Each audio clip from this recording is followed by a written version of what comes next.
আল্লাহর রসুল যখন জান্নাতে যাবে তো দেখবে আল্লাহর রসুলের আগে আগে একদল মহিলা জান্নাতে ঢুকতেছে। আল্লাহ রসুল জিজ্ঞাসা করবে, তোমরা কারা? আমার আগে? তো বলছে আপনারই উম্মত। বলছে আমার আগে কি করে? তা বলছে আমাদের পরিচয় তো জানেন। তো বলছে তোমাদের পরিচয় কি?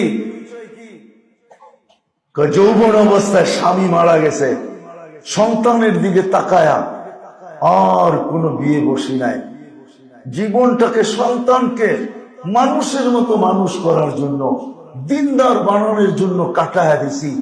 আল্লাহর রসুল বলবে, হ্যাঁ তোমরা এটার যোগ্য। বলেন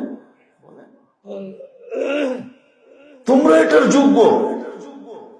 যৌবন ভরা ছিল শুধু বাচ্চাদের দিকে দেখা, আর কোনো বিয়ে বসো নাই, বাচ্চাদের মানুষ করার পিছনে জীবন কাটায় দিছ।